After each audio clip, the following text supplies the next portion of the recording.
3 দিনের সফরে সস্ত্রীক ভারতে এলেন ফ্রান্সের প্রেসিডেন্ট ইমানুয়েল ম্যাক্রন।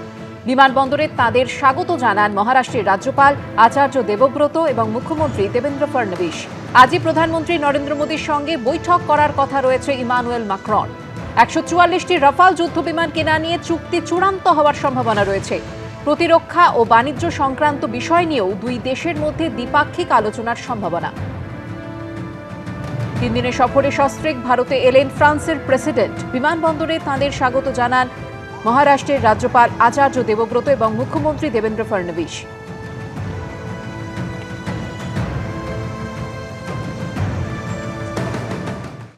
এলাকার উন্নয়ন থেকে নারী নিরাপত্তা কি বলছেন টালিগঞ্জবাসী? ভোটারদের কাছে এবিপি আনন্দ।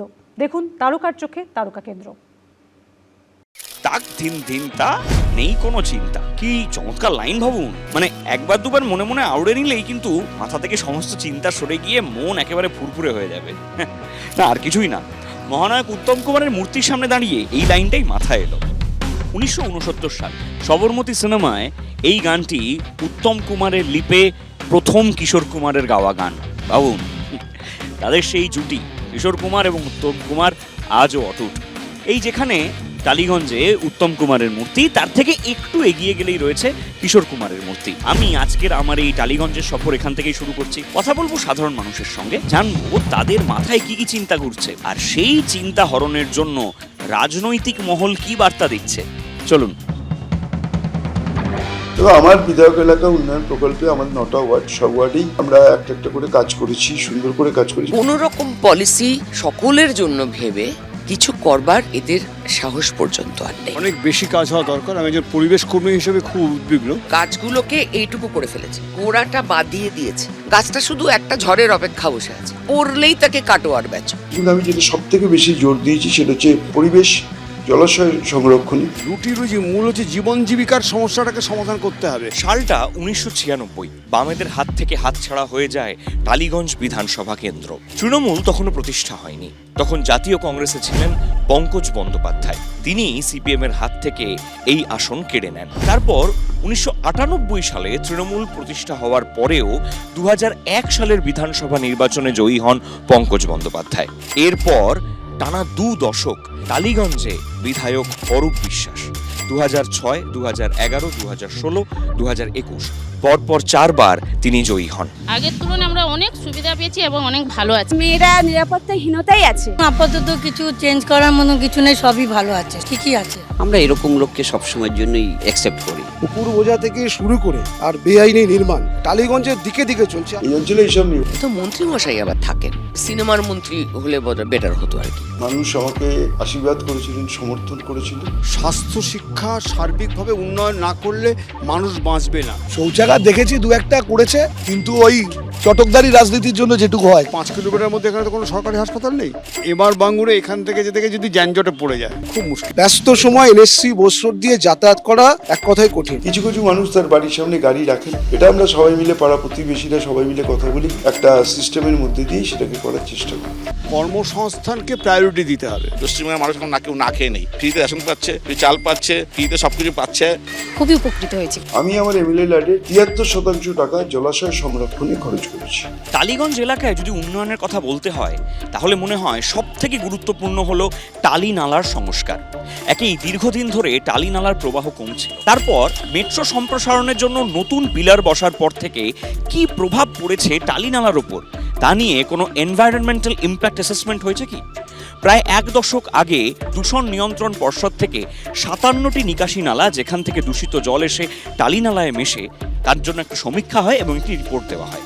সেখানে দেখা যাচ্ছে রোজ প্রায় 38 কোটি 2 লক্ষ লিটার দূষিত জল এই টালিনালা থেকে গিয়ে মেশে গঙ্গায়। যে বজ্রটা গঙ্গায় গিয়ে পড়ছে সেটা যদি আরেকটু শোধন করার চিন্তাভাবনা বর্তমান সরকার নিত তাহলে দূষিতটা কম হতো। কলকাতা কর্পোরেশন ইতিমধ্যে অনেকগুলো স্কিম নিয়েছেন।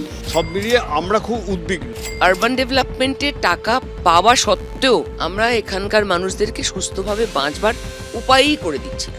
মেট্রো রেলের কাজটা ঠিক প্ল্যান ওয়েতে হয়নি, যে কারণে টালিনালাটা আটকে গেছে। বিগত 15-16 বছরের বেশি সময় ধরে টালিনালার কোনো সংস্কার দেখছি না। অনেকটাই পরিষ্কার হয়েছে, জলটা এখনো পরিষ্কার হয়নি, তার জন্য এসটিপি প্ল্যান্টের ব্যবস্থা হচ্ছে। কলকাতা পুরসভা অত্যন্ত দ্রুততার সঙ্গে সেই কাজগুলো করছে। ওই নালাটার আপনি দুর্গন্ধে দাঁড়াতে পারবেন? মেট্রো স্টেশনের জায়গাটা এটা হওয়ার কথা ছিল না। আমরা অন্যভাবে মেট্রো স্টেশন দেখতে চেয়েছিলাম, এইরকম মেট্রো স্টেশন নাকি এটা? মাথার উপর মেট্রো উঠেছে, শুধু ওইটুকুই দেখেছি, নিচে সংস্কার আমরা লক্ষ্য করি। দীর্ঘদিন ধরেই ভোগাচ্ছে। এটার মধ্যে পলিটিক্যাল উইলের একটা অভাব আমি দেখতে পেয়েছি। এখানে আগে হাঁটু অবধি জল হতো, কোমর অবধি জল থাকতো বর্ষাকাল, এই জিনিসটা মুছে গেছে প্রায়। এখন এই মুহূর্তে টালিগঞ্জে কোনো জায়গায় জল যাওয়ার কোনো সমস্যা নেই। এখন সেই পরিষেবা আগের তুলনায় 100 টাইম বেটার। টালিগঞ্জ ট্যুর আজ এত দূর, জনমত জানতে ঘুরবো আরও অনেক পথ। আপনারা দেখতে থাকুন তারকার চোখে তারকা কেন্দ্র, আর চোখ রাখুন এবিপি আনন্দে। কাকলিয়া কাণ্ডে এখনও অধরা মূল অভিযুক্ত সোনা পাপ্পু ও বাপি হালদার। আবার এই ঘটনাতে 17 জনের জামিনের বিরোধিতা করে হাইকোর্টে যাচ্ছে কলকাতা পুলিশ।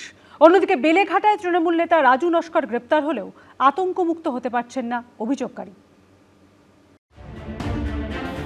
প্রমোটিং বিবাদে হামলার অভিযোগে বেলেঘাটায় গ্রেপ্তার হয়েছেন তৃণমূল নেতা রাজু নস্কর। অথচ গোলপার্কের কাছে কাঁকুলিয়ায় বোমাবাজি তাণ্ডবের পর 2 সপ্তাহ কেটে গেলেও এখনও অধরা মূল অভিযুক্ত সোনা পাপ্পু ও বাপি হালদার। যদিও ওই ঘটনায় বাকি 17 জনের জামিন হয়ে যাওয়ার পর অবশেষে হুঁশ ফিরল পুলিশের। গত বৃহস্পতিবার ধৃত 17 জনের জামিন মঞ্জুর করে আলিপুর আদালত। সেই জামিনের বিরোধিতা চেয়ে এবার হাইকোর্টে যাচ্ছে কলকাতা পুলিশ। আমরা আজকে প্রোডাকশন করেছে পিসি থেকে, সেটাই আমরা জেসি প্রেয়ার করেছি, জুডিশিয়াল কাস্টাডি প্রেয়ার করেছি। আর তার সাথে অন্য আরেকটি মামলা যেটা পুলিশ করেছিলেন, তাতে দেখা যাচ্ছে পুলিশের গাড়ি ভাঙচুর করেছিলেন, 2 জন পুলিশ অফিসার আমাদের ইনজিওর্ড ছিলেন। সেটাতে আমরা সোন অ্যারেস্ট করে পুলিশ কাস্টাডি প্রেয়ার করেছি। 3টে পার্টে আমাদের প্রেয়ার ছিল। 7 জনেরই আমরা পুলিশ কাস্টাডি চেয়েছি, সোন অ্যারেস্ট করে পুলিশ কাস্টাডি চেয়েছি সেই মামলাটায়, যেটাতে পুলিশের গাড়ি ভাঙচুর হয়ে আছে আর 2 জন আমাদের পুলিশ পার্সোনাল ইনজিওর্ড আছেন। কাকুলিয়া কাণ্ডে অন্য মামলায় আরও 7 জনকে গ্রেপ্তার করেছিল পুলিশ। এদিন তাঁদের আলিপুর আদালতে তোলা হয়। পুলিশের গাড়ি ভাঙচুরের মামলায় ওই 7 জনকে সোন অ্যারেস্ট দেখাতে চেয়ে আর্জি জানানো হয় রাজ্য সরকারের তরফে। সেই আর্জি মঞ্জুর করে ধৃতদের 19 ফেব্রুয়ারি পর্যন্ত পুলিশ হেফাজতের নির্দেশ দিয়েছেন বিচারক। অন্যদিকে বেলেঘাটা কাণ্ডে তৃণমূল নেতা রাজু নস্কর গ্রেপ্তার হলেও এখনও আতঙ্কে রয়েছেন অভিযোগকারী ও তাঁর পরিবার। আতঙ্ক আছে, আতঙ্ক তো থাকছে আমাদের। আদালতের নির্দেশে বৃহস্পতিবার পর্যন্ত পুলিশ হেফাজতে রয়েছেন বেলেঘাটা তৃণমূল নেতা, কিন্তু তারপরও আতঙ্ক কাটছে না কেন? যদি বেরিয়ে আসে তারপর কি করবে না করবে সেটা তো বলা যায় না, কখন কোন সময় কোন মানসিকতা তার মধ্যে। কতজন এসেছিল এখানে? 40-50 জন তো এসেছিলো। আমরা মোটামুটি 10 জনের মতো মহিলার নাম দিয়েছি, ছেলেদের নাম অনেকের নাম দিয়েছি, কিন্তু তাদের তো গ্রেপ্তার হয়নি। সেই জন্যই আমাদের একটা ভয় একটা লাগছে। ঘটনার সূত্রপাত প্রমোটিং সংক্রান্ত বিবাদ নিয়ে। অভিযোগকারীর দাবি 75 বছর ধরে এই বাড়িতেই ভাড়া থাকতেন তাঁরা। 4 ফেব্রুয়ারি রাতে রাজু নস্কর দলবল নিয়ে তাঁর বাড়িতে চড়াও হন। অভিযোগ, বাড়ি ছেড়ে দেওয়ার জন্য হুমকি দেওয়া হয় তাঁদের, এমনকি তাঁকে মারধর করা হয় বলে অভিযোগ। এরপর 5 ফেব্রুয়ারি বেলেঘাটা থানায় তৃণমূল নেতা ও তাঁর কয়েকজন সঙ্গীর বিরুদ্ধে অভিযোগ দায়ের করেন তিনি। অভিযোগ তারপরেও ফের হামলা করা হয়। শেষমেশ শনিবার গ্রেপ্তার হয়েছেন তৃণমূল নেতা রাজু নস্কর। কিন্তু স্বস্তিতে নেই মা ছেলে। নিরাপত্তার স্বার্থে বাড়িতে সিসি ক্যামেরা বসানোর সিদ্ধান্ত নিয়েছেন তাঁরা। সিসিটিভি লাগাচ্ছেন বাড়ি? সিসিটিভি লাগাচ্ছি আমরা, যাতে আমাদের নিরাপত্তা দেয় সিসিটিভি। এদিন শিয়ালদা আদালতে গোপন জবানবন্দি দিয়েছেন অভিযোগকারীর মা। আবির দত্তর রিপোর্ট, এবিপি আনন্দ, কলকাতা। এবিপি আনন্দ, এগিয়ে থাকে, এগিয়ে রাখে।